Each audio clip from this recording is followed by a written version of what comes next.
and they experience people who are not like them, who look down on them. They need a variety of experiences. They need a variety of good teachers. They need a variety of different styles to come into their classroom. They need to touch on a variety of different topics to have a holistic understanding of their world, of themselves, so they can gain an understanding of where they see themselves in it. In a world where the recruitment of Black educators dominates headlines, one question remains: where are the conversations with folks who are leaving education? Introducing The Exit Interview, a podcast dedicated to archiving the untold stories of Black folks who have departed from traditional education spaces. I'm Dr. Asha Lyons, and I'm embarking on a mission alongside my esteemed guests. Together, we shed light on the challenges, triumphs, and experiences of Black educators, aiming to inform and empower communities invested in understanding the crucial issue of retention in education. Welcome to The Exit Interview, a podcast for Black educators. Welcome back to another episode of The Exit Interview, a podcast for Black educators with your host, me, Dr. Asha Lyons. So happy. I feel like we're getting some prime premium guests here on the show, of course, and I'm finding people in all kinds of ways. And today we have Asha von Liebtug, and she's here to share her story all the way from New Jersey. And folks, if you don't know, I'm in Denver, and I've been meeting some wonderful folks from California, from Texas, from all over. And this is another great guest. So I'm so excited to have you on the show. Welcome to the show. Yes, thank you for having me. Yeah, thank you for being here. So we already had a chance. They know how it goes on the show. We already had a chance to chit chat a couple weeks back. And so I got a chance to hear your story, but they haven't. So let's go ahead and get started. Start us off. How did you decide that education was for you? I need a cup of tea, a sip of tea for this conversation. Yeah. So literally, it starts with my grandmother. My grandmother was that woman who was robbed of her opportunity. I think she dropped out of high school, 17, got married. You know, it was a different generation.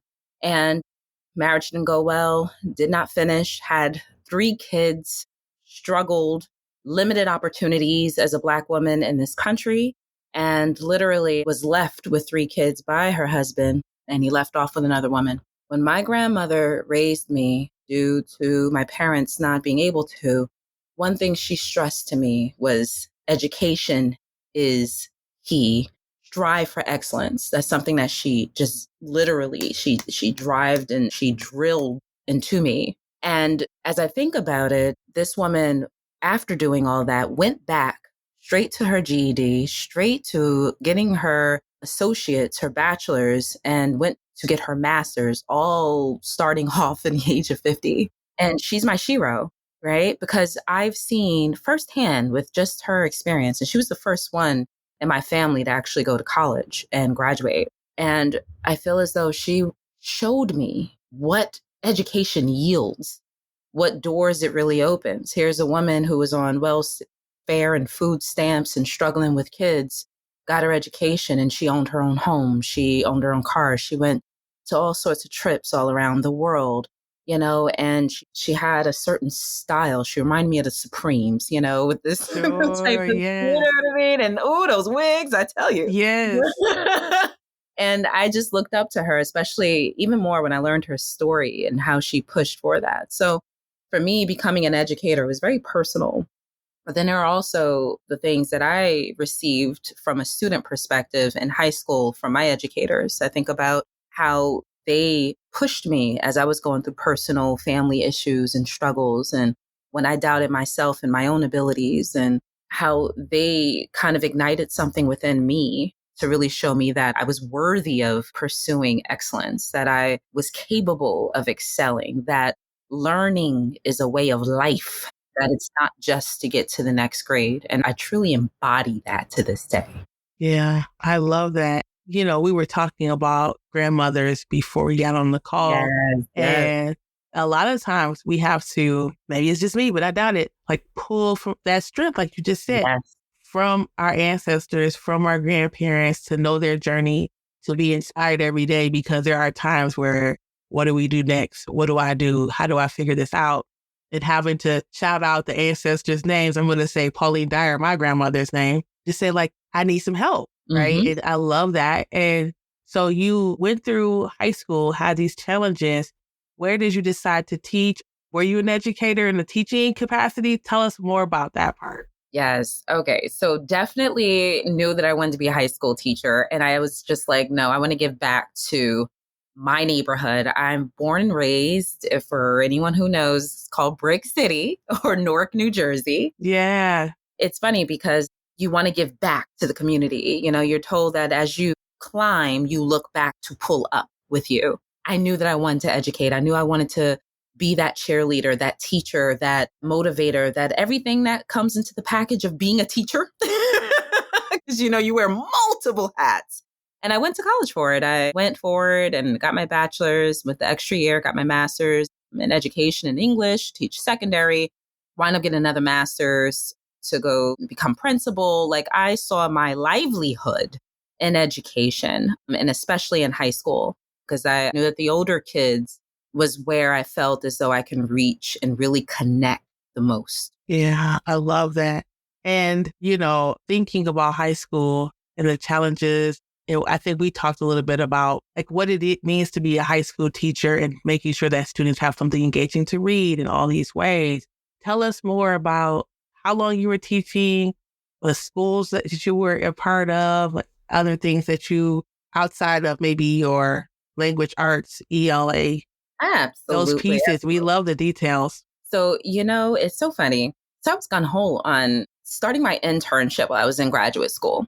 Starting my internship, and I'm just like, yes, where do you want to go? I want to go to urban area. I'm going to make change. I'm going to connect, you know. And then I wind up getting a placement at Ridge High School. Now, I know you're not in Jersey.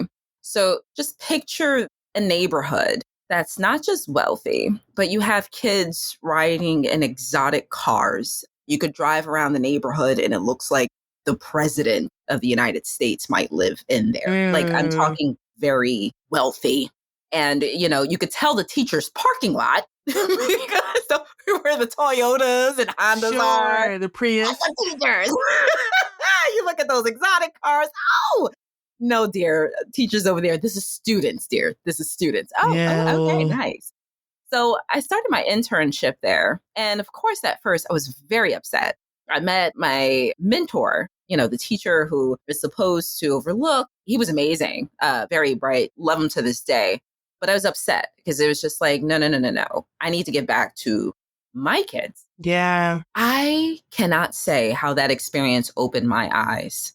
One, because it made me realize that as Black educators, our goal should not just be to give back to Black students. That's very important. But it's very important that we are represented everywhere. I cannot begin to tell you how that internship opened my eyes to so many students, especially of privileged backgrounds in wealthier areas. They tend to see Blackness or people of color in general, custodial work, you know, serving food, Sure. you know, maybe security. It's not necessarily standing in front of them, teaching them content, subject based material that'll get them into college. So as I was standing in front of them, it was some very interesting experiences.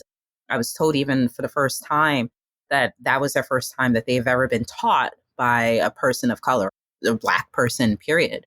And it made it aware to me, at least at the time, that it's not just something that I have to teach them. It was a learning opportunity for me. I began to bust my own prejudices, or probably wouldn't call it that, but thoughts and ideas that were very insular, I guess you can say, right? And limited on what I thought when I thought about people of a certain background, completely bust them up. And they got to see me. I got to see them. We got to explore books. I whipped out Beloved. What Oh. brand new teacher comes Oh. flopping and bringing in Beloved? Now, of course, I was, you know, gun ho. I was like, whoa, we're going to tackle this. Let's go. A brand Yeah. new teacher, of course, would do something like that because that book is dense.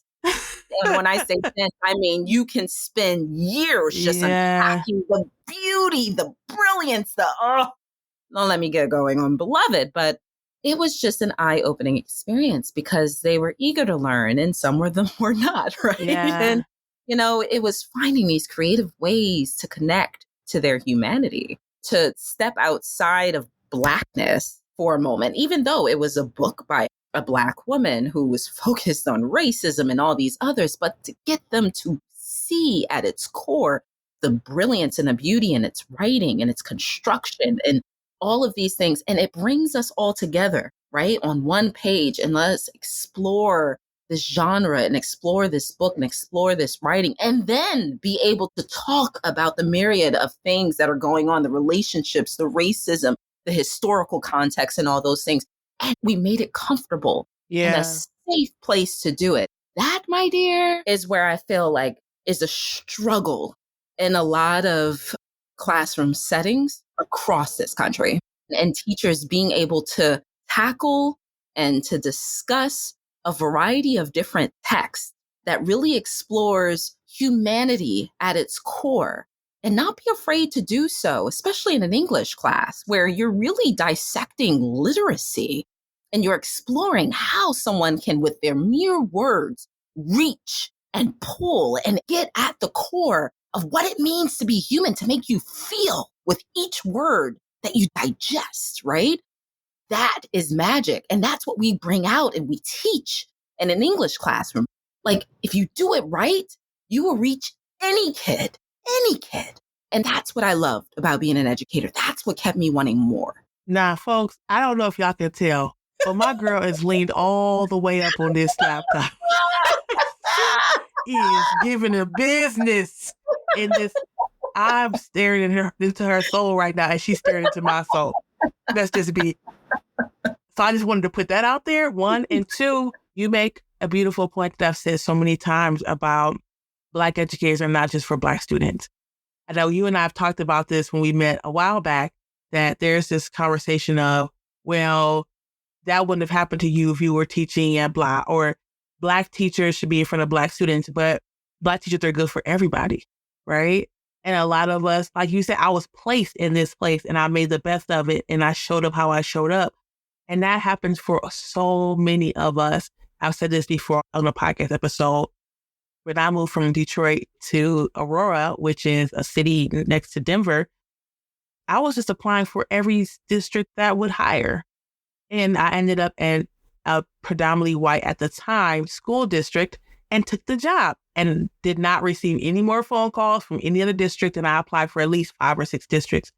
And so you show up, you bring the books, you bring the wisdom, you bring the ancestors, you do the thing that you do, and you show your excellence and whatever that means, right? And success. So I'm glad that you said that. And I really want people to, like you're saying, like kind of break away from that box thinking. Yes. That we should only be teaching kids of color or Black students. When I was ready to leave out of the district, being pushed out, experiencing racism, people were like, oh, well, you should go over to that school over there because they're diverse. Yeah. Like, so do you won't, AKA you won't experience racism. So just go over there and hang out over there with the rest of the Black teachers. And that's such a toxic way of thinking about things. It's a toxic way and it's a falsehood. That was my internship. I came out of that internship and then I taught 2 years in my hometown in Newark at a charter school.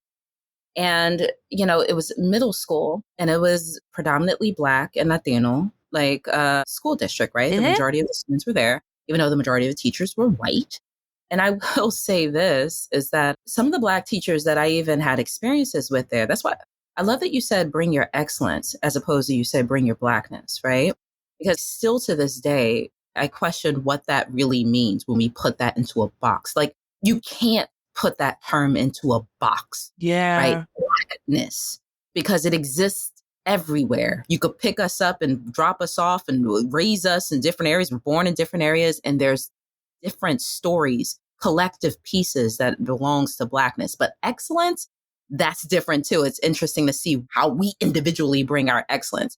As far as that goes, put this idea of Blackness and teaching with people who look like you or other teachers who look like you, I did not have the best experiences sometimes.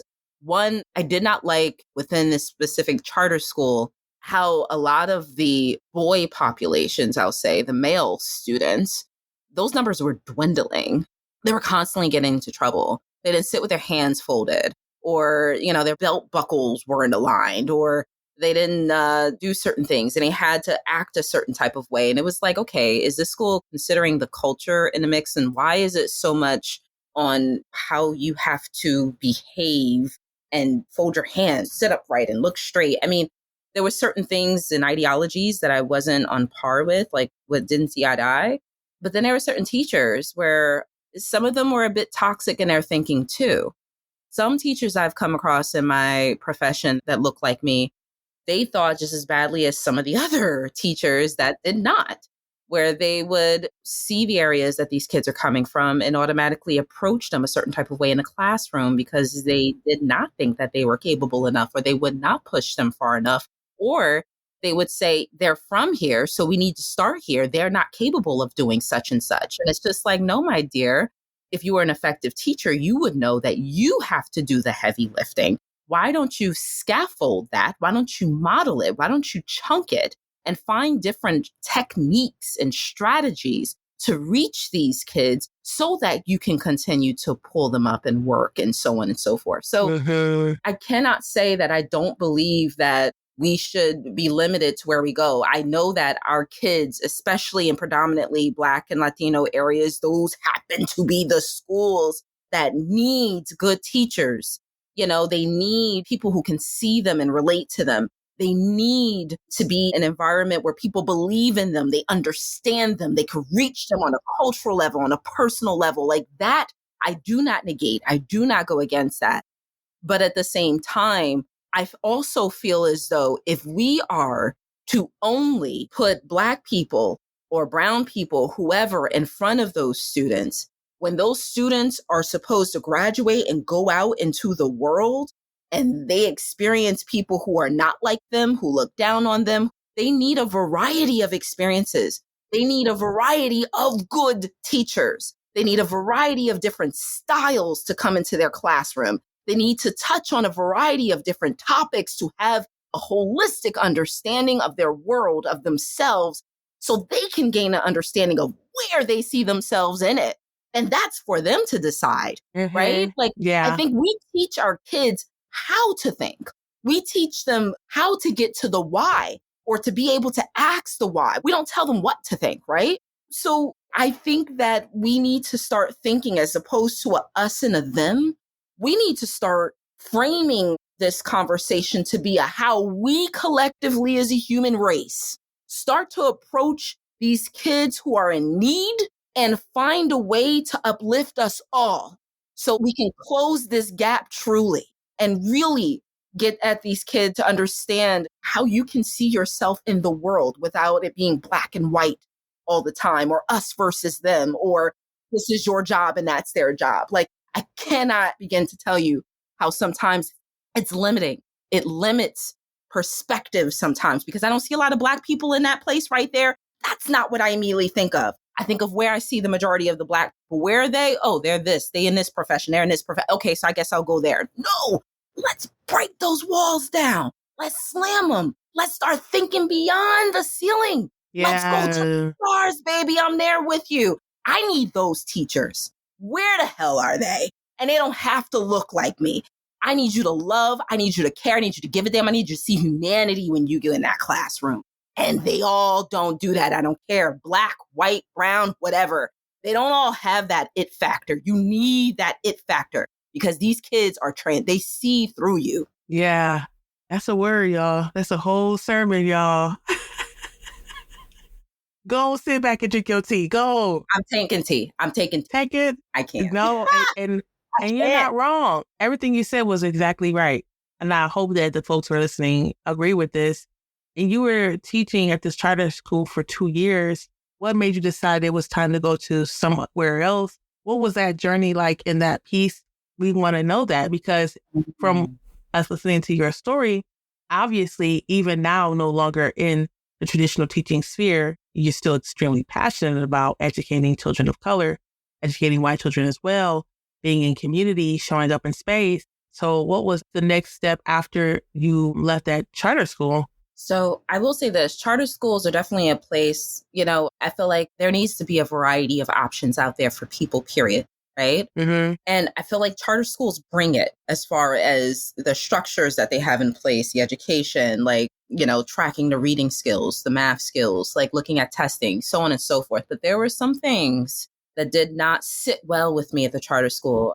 For those who work in a charter school, and I'm sure some of them love it, it sets up a beautiful community in many cases. I know this charter school that I was at was very good at doing restorative practices, or at least they were really working on it before even like public schools now are starting to buy into them. They did an excellent job in creating those morning circles and making people feel a part of the community. But at the same time, I had to leave the environment because you give your time, the time commitment, you give a lot of yourself to a charter school. I mean, the hours sometimes are long. Sometimes you don't really agree, like me, with some of the systems that are in place and the structures that are in place. And quite frankly, I honestly believe that some of those structures, if you pick it up and you put it into a wealthy area and you try to have those students do what they're able to do with the kids in an urban area, you will have a lot of parents pushing back big time. But regardless of that, like I said, they have their places. I just could not keep up. I can't begin to tell you how many relationships that I saw break apart or marriages that dissolved because the time commitment is through the roof. I was coming in on Saturdays. It's getting to the point where Sunday night came around and it was just like, I started getting emotional. Sure. I can't, but with this is too much. And so I transitioned. I got an opportunity. I took that mindset and I went back and I started teaching. I wanted to teach in my home school, but they didn't have any opening. And it was a magnet school in Newark.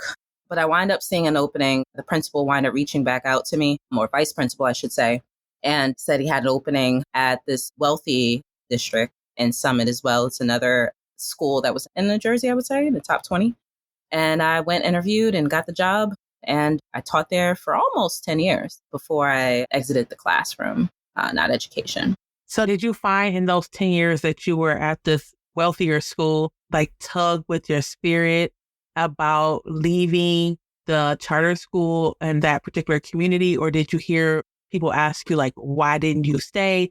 What was that conversation like in your mental or with other people? I'm going to tell you the truth. The only tug that I felt is with the students. The students would come up to me, the students that were so excited to have me as a teacher the next year. No. Like, at the time it was Miss Bailey. Miss Bailey, I wanted you to teach. I wanted to teach. And of course, I made connections with those kids. You see them in the hallway, you joke around with them in the morning, you after school, like you taught their brother or the sister or whatever. When you connect, and you can make a difference there. That was the only pushback. But the system of the school, that literally the way it was institutionalized, I couldn't get with that structure. That didn't sit right with my soul. So I was very happy with the transition. In addition to that, the transition that I made, it was a wealthier district, but it was near urban areas. So you had populations of students, whether they were like the Latino populations, where I don't know if you know, but in some wealthier districts, you have some families that come over. Some of them are undocumented, some of them are not. They might all live in one apartment. They might live in a room and switch it out. They try their best to make sure that their kids have a good school to go to, while they might literally work from dawn to dusk, right? Sure. Like you have some of those in wealthy areas. And then you had in this particular area, there was a Section 8 that was offered. So you had some people who were able to transition from urban areas or of lower incomes and live within the communities as well. So I had the privilege of not only serving kids who were wealthier, but I had some students who, of course, fell within that, the impoverished bracket as well, or the lower income bracket as well. Sure. And I was able to reach all of them. I felt good that I was that person that was there that they felt they could connect to, because there weren't many Black people at the time when I was hired within the whole school. And I would say maybe if I can probably count it on one hand. And a few of them, like one was a teacher, the other one was guidance counselor, Sure. Stuff like that. Yeah. Yeah. So 10 years of teaching at that school. And then you said that I was done teaching, but not necessarily leaving education. So what was after that? We know that lovely period of the pandemic. Mm-hmm. I feel like everybody's trying to still get that out of their vocabulary and trying to Men in Black flash themselves. Yeah, for real. Don't want to remember that period. that's when I decided to exit. I was on my second child. And I know the teachers out there that you have a baby and then it's hard because you think to yourself, I'm leaving my child with another person so that I could go and I could teach somebody else's kids. Something don't sound or feel right. But during the pandemic, during my second birth is when I decided, no, I'm going to stay home. And that's when I started Lit to Liberate, started educational consulting, started doing academic coaching and curriculum development for a private educational institute, started to work part-time for Rutgers University with either coaching English teachers so they can get their credentials or mentoring them throughout their first year.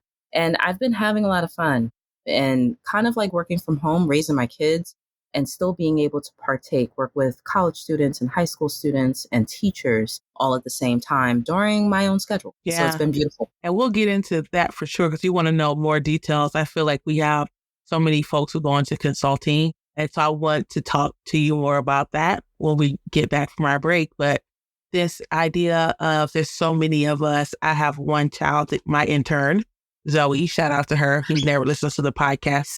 So yeah, the idea of like, what does it mean to, like you just said, teach other people's children and not your own? During the pandemic, I know that so many people got really comfortable teaching from home and then they want to go back to the classroom. Kids are not at home. Yeah. And so that transition, I know folks were looking forward to being at home. A lot of Black teachers I've talked to said they were so happy to be at home. And not for the reason you named, obviously you have another child and that was difficult, but just for the sake of having some peace at home and knowing that the gaze was not there. So I totally understand that 100%.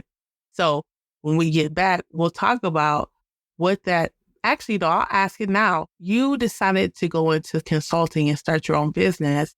Tell me, before you left, was that something that you were thinking about doing before you left teaching? Or that was something where you quit and then you started planning out this consulting? How did that work for you? Oh, that's an excellent question. Honestly, I'm going to tell you, I really saw myself as, I love the aspects of teaching. The main aspect was reaching students and lesson planning. I love coming up with new units, going into the books and the literary canon and finding ways to make them relevant and connect with students. The things that I hated, absolutely hated and dreaded every day.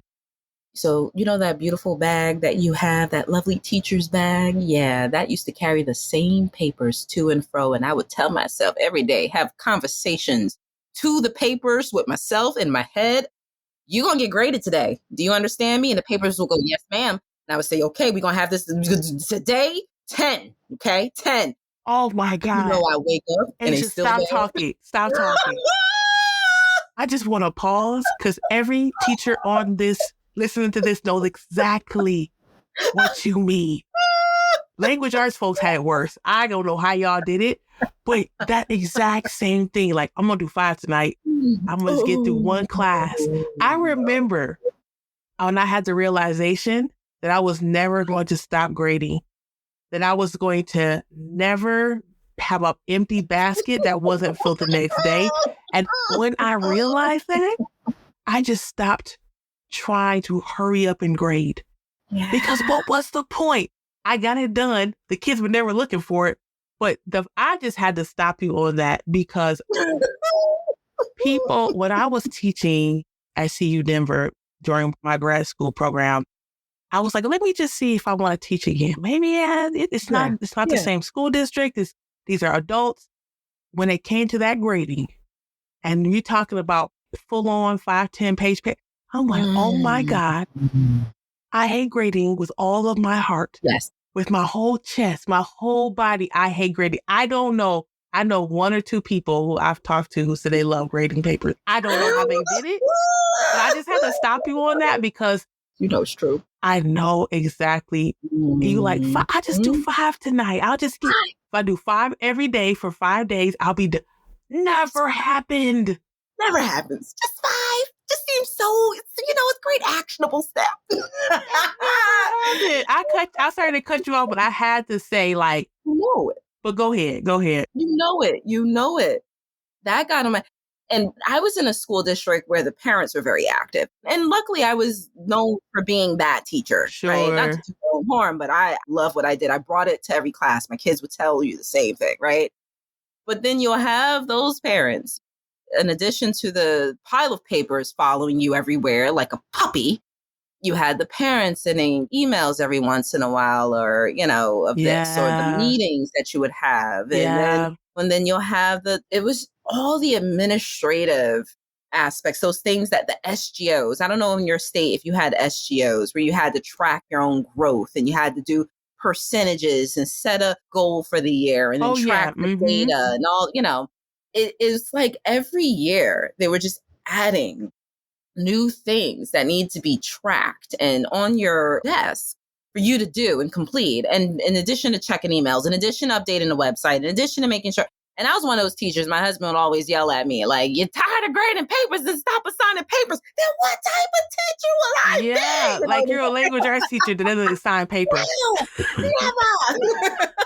So it was just getting to the point where it was just like, man, I had to look at that balance. Like, how much do I Yeah. love standing in front of my babies every day and bringing it versus how much do I hate all these things that keep piling up of stuff to do that I personally don't really feel like matters. Mm-hmm. Like, send that stuff of the faculty meeting, send that stuff in an email. Come on.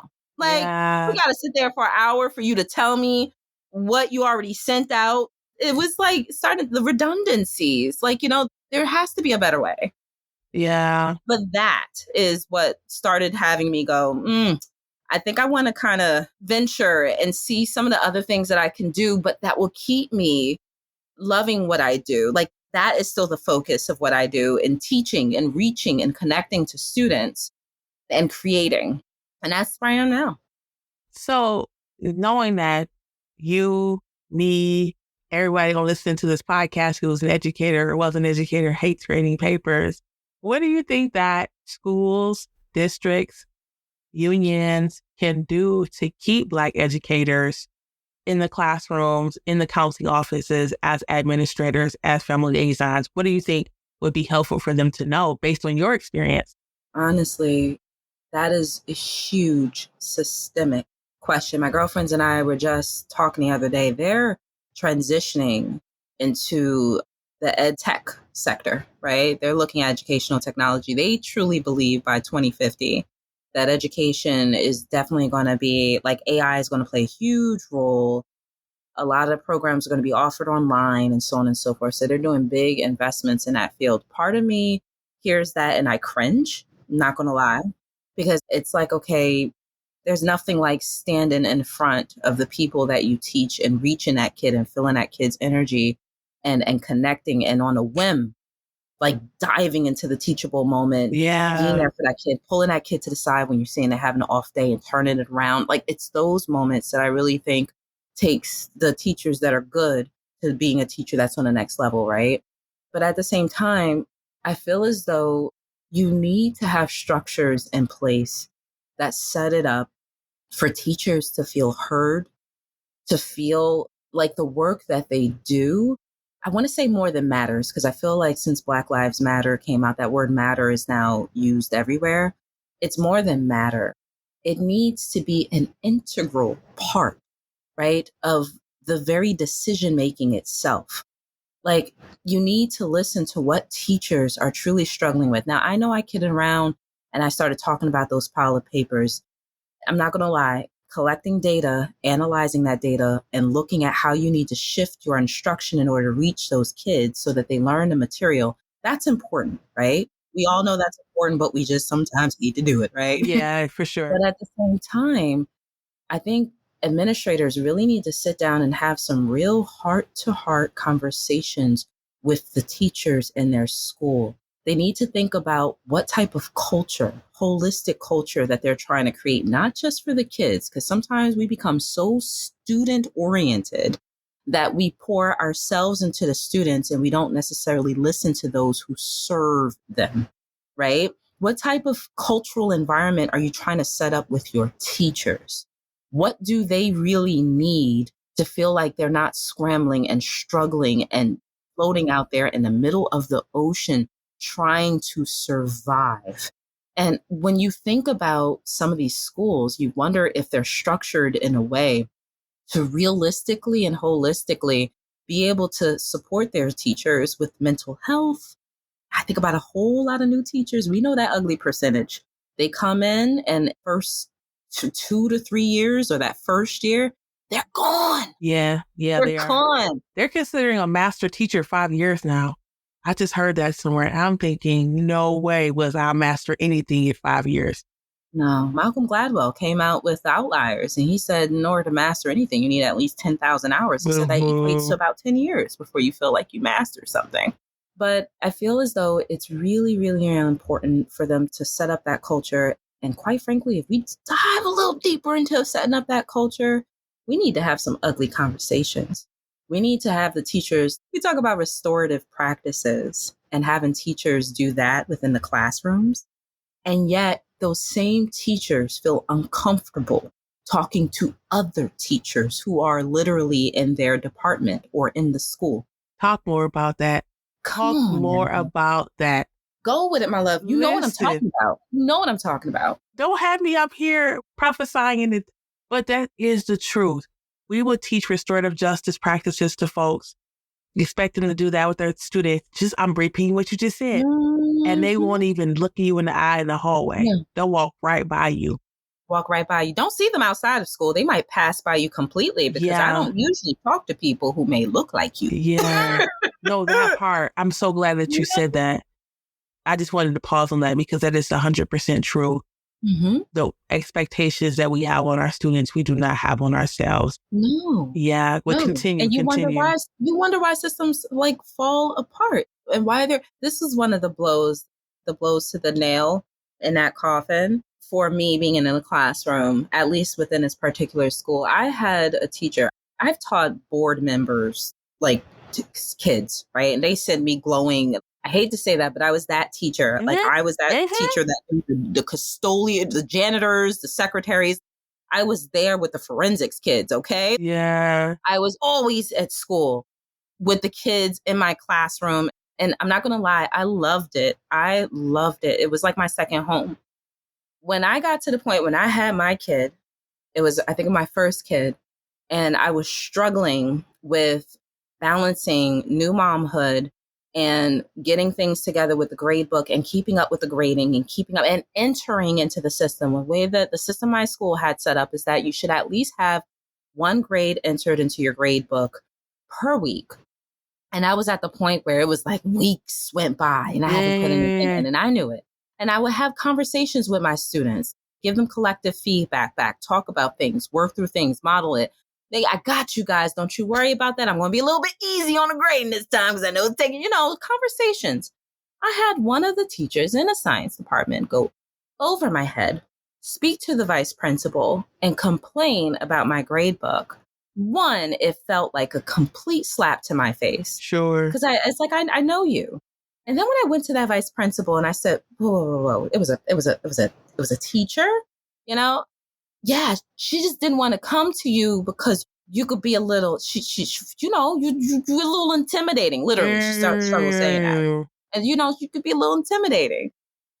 But Ace, you have a way of saying something in an auditorium full of people and you'll be the one to say, the thing that everyone's thinking. And at first, which to a certain extent is true, right? I have no problem voicing my opinion, but a part of me was also like, okay, here comes the angry Black woman. So you couldn't come to me because I'm intimidating? Like, what is so intimidating about me? I've sat in the lunchroom with you on how many occasions we speak, like I'm a personable and approachable teacher. You felt you went over my head? That was a slap. I cannot tell you how angry I felt. I felt like I'm pouring myself on these kids. I'm already crying. No, they didn't know that. When you are going through this as a mother and you're transitioning and you leave your child with someone else, you struggle. And I'm crying coming in because she's sick today and I can't even hold her. And you're going to do that? Ooh. Yeah. And of course, the teacher later on apologized and whatever, but it was things like that. That's just like, where's the humanity? Yeah. Where's the loyalty? Where's the community? Where's the connection? Why couldn't you come to me? Why is the school setting and culture is not set up that way where you would think that would be your first? Where's the loyalty, right? It almost felt like in my district, like the administrators had no real connections with the people who are on the ground making the district what it is, right? And that I feel like is where that magical thread that you could pull to just make everything just unravel and fall apart.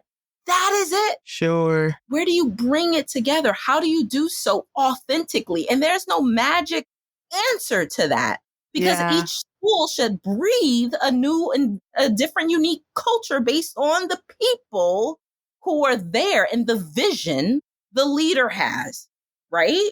And I just feel like sometimes the leaders don't really create a vision that includes the teachers.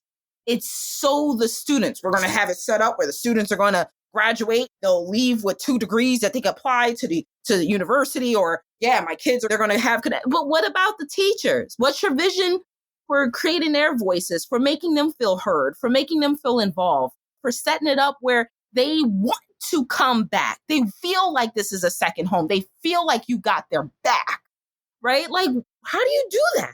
How do you do that? The thing that I've come to realize is leaning into what you're saying is schools administrators have no control over adults. And in schools, people come and go and come and go and come and go and come and go. So we do these DEI trainings, we do this training, that training. Those folks leave the next year and they take that with them. And there's no way that we can, in my mind, create the type of environment that is conducive for what Black educators of color need, and perhaps white educators too, in a type of environment that is so fluid in that way, where people on top of that just don't give a shit. I'm here, I'm teaching my students. I don't see it as harmful that I looked at your grade book. I don't see it as a problem. And how dare you be upset about that? And then I'm going to go back and apologize, but the harm was already done, and over and over and over again. But to be seen in education, you are not the first person. You're the 46, how many episodes this is, who always say, see us as human.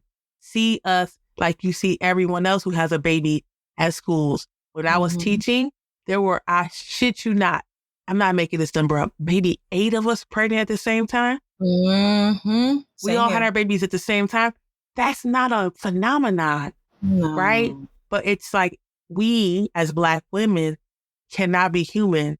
We cannot have a baby in struggles because we can't keep up with breastfeeding or staying up at night or colds or diaper rash and grading papers. We have to keep going on and on and on. And that's so toxic. But doesn't it make you wonder, what if you look at these systems that are in place for students? Yeah. It is a structure it is a well lubricated machine that plugs kids in. For white children.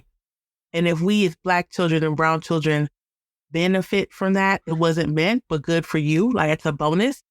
But the net that is thrown out as support white ed student success, sometimes a few of us get caught up in the net and find our way in GT classes or find our way to a really high quality counselor.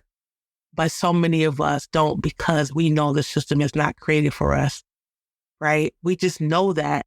Black schools with Black administrators or otherwise, and we could talk about the access gap and all these other things, but I'm cut you off to say this, but you would think that the same way that we think so critically about the success of some students, we would do the same thing for educators, but it does not work like that, as we can see, right? Or we would still be teaching, right? Yeah.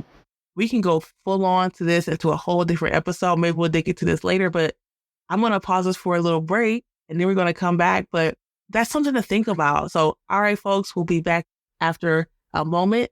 Take a break, go get some tea, go get some coffee, and we'll be back. Hey there, beautiful people. It's me, Dr. Asia. Before we dive back into our conversation, Kev and I have something exciting to share with you.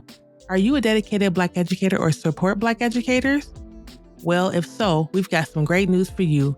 We're thrilled to introduce the latest addition to our podcast community, the Black Educator Be Well newsletter. It's a space dedicated to all things Black educator healing, wellness, and more.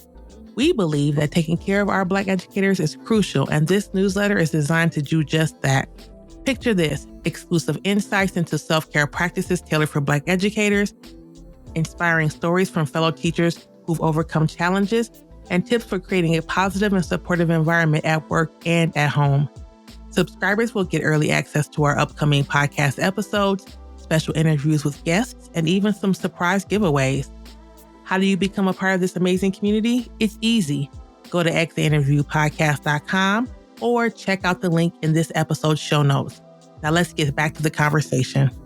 All right, welcome back to the Exit Interview, a podcast for Black educators.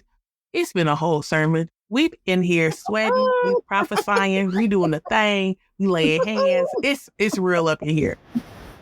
We're going to get into the second part, my favorite part of the episode, and talking about really like present. Like, what does it mean? What's happening now, and the who and the why and the how. And I'll start off with the first question we ask in this particular part of the episode, which is, are there Black educators, or at least one Black educator in your K-12 or higher ed experience, or that you know now, that you would like to shout out? Oh, absolutely. Shout out to Jonathan Alston. That was my high school English teacher. One of the smartest guys I know, man. He was the debate coach, such an analytical thinker. In fact, I wanted to be like him in the way that he thinks, in the way that he articulates himself, in the way that he can push you to a new view, right? Into a new perspective, using and applying a new analytical lens, right? To gain a better understanding. I love it. It was brilliant. And he was also there for me while I was going through my moments in high school, right? I could just go in his room and he would just sit there, and the same way he'll decode and analyze and synthesize materials in a book, he would apply it to my life. And I think he was one of the ones that taught me the real reason why I wanted to be an English teacher. It wasn't because I'm one of those well-read, avid readers, even though I do enjoy myself a good book, which, by the way, if you were an English teacher, you don't read until you out of actually not an English teacher anymore. You'll have no time. Right. But I will say that he made me realize the true reason why being illiterate matters, right? I feel like every English class is the introduction, as well as helping students master analytical, critical thinking skills, right? Where they can really apply it. So shout out to Jonathan Alston. I love that. Jonathan Alston. Okay.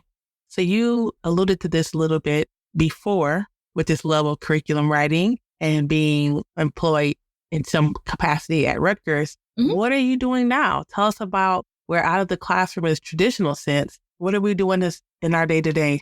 Consulting, tell us all the things. Child rearing. That is, so I had a third child. I don't know what's wrong with me in this climate. Bless you. Bless your heart. I love him. He's 4 months old. And, you know, this stage of my life I would describe as beauty. Sometimes I feel like a cat. Now there's some logic that comes to that because, you know, they say cats have 9 lives, which is not, you know, literal, but it's almost like I'm on my 6th one or 5th one as I think about the different periods of my life, whether trauma or whatever else.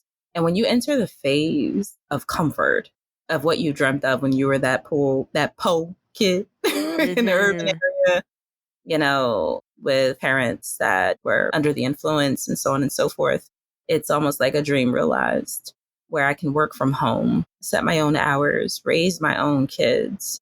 It's probably a little tough. I have to sometimes realize, all right, H, dial back the teacher, bring out a little bit more of the mama, you know? Because I'm a stickler when it comes to my babies learning how to read 3-letter words by the time they're 3. And I feel as though there's something beautiful of being, of partaking and being present in my life. I get to choose things that I can do right now that I personally find fulfilling or edifying. I feel like everybody can say they're an educational consultant right now in different ways. And I have to put this out there.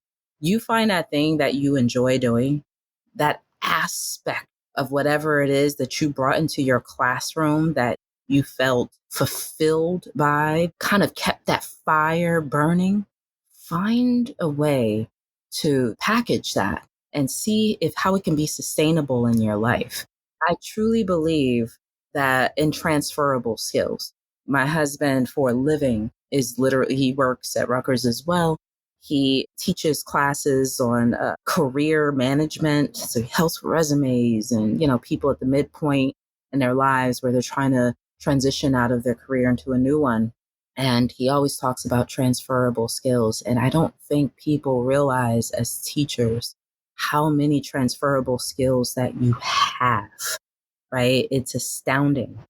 And when I sat and I thought about the things that I love doing in the classroom the most, the curriculum development, the bringing it, the connections with the students, that's where I realized, okay, you know what? I'm going to capitalize on this here. I'm going to continue to work with the teachers because it means something to me when I'm able to work with a teacher and I leave them feeling that they can actually create lesson plans that engages students while also augmenting their critical thinking skills. I love that. It's a part of what makes my day feel like it has meaning, right? And purpose other than my kids. I will say this. I am also working on a book right now. And that's the other thing I was going to say. One of the things that I feel passionate about that you probably heard a little bit on this podcast is I love the idea of students understanding the truth behind what happens in a classroom. I do not believe if you're that teacher that thinks that what you're teaching should remain in those confined walls and result in a letter, and then that letter gets entered into a system, and as it, you got to rethink things. And I get it. There's so much going on, and there's, everybody wants pulling at you and want this, and you got to show that you're teaching the kids and data and all that stuff. But no, I'm talking when you get to the nitty gritty of why you really entered the profession in the first place, other than money, which you probably ain't getting that much of. Right. To me, why I brought it is that I said, you are going to become my future. When you leave this school and when I'm an adult, when I am an old woman, I'm going to rely on your intelligence, on your decisions, who you vote for, what decisions you make in life, what jobs you take on, what things you invent, all these things, right? If I do not teach you how to think critically, if I don't give you the tools and the strategies necessary that you could carry with you for a whole lifetime, I shot myself in the foot. Do you get what I'm saying? Once again, not teaching them what to think, but how to think. And that's what I said to myself, babe, is that your passion?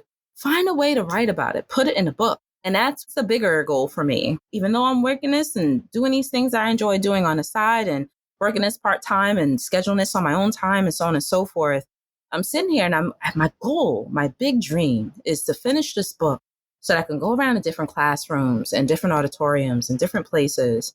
And I could reach those kids and I could teach them, but through real life examples, just like with a book, but apply it to my life. Because Lord knows I went through everything, and show them the literary skills that actually can be applied in real life, not just to a book, but in real life, right? And see how it can make you into a better person, almost in a sense like some type of motivational self-help, but also English classroom all meshed together in a book. You know what I mean? That's my personal journey. I would implore you to think about what it is that you have within you that you feel like you need to impart on the world, right? To bring them to the next level as well. I love that. And you've said a couple of different things, the consulting, the book writing, the supporting students. And I love this idea. We can do all these things. All these things can be true. Mm-hmm. Of course, you learn some new skills along the way. What does it mean to utilize what you already know? Yes. And utilize it with confidence. I think that's the piece that I found that so many of us get brainwashed into thinking like, this is it for me. This is all I can do. I don't have the capacity to learn a new thing or to go out and do this thing. But until we're in the grave, right, we can learn, we can pivot, we can figure things out. That's true. Yeah. And if it's not that imposter syndrome come in and starts 100%. slapping us up and down, you know what I mean? We got to shut that down. And then, a lot of that conversation, is from other teachers, other educators that were in spaces, other counselors and admin who say, well, I just got 2 more years, or are you sure you want to do that? And so that imposter syndrome was placed upon us, not just from childhood or from our partner or community. It can be definitely in the schools that want to keep us under them in these ways, even if it's harmful for us. And they know that. Last question. Yes, sir. What's been bringing you joy these days? Ooh, man, oh man, oh man. What's been bringing me joy? I got to go personal for this one. I had to look within. I started off before we had started the podcast. I was telling you a little bit about grandma's room, right? So tell y'all, I have a room in my house where I have my grandma on my wall. Told you a little bit about her earlier.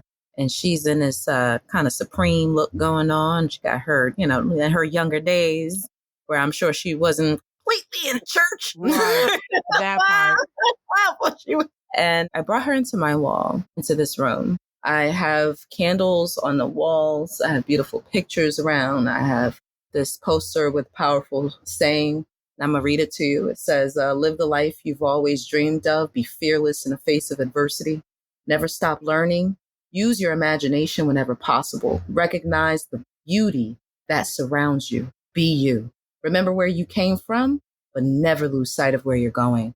And what I do here is that I get my bells going, I turn off the light, I light the candles, and I get a little personal mantra going.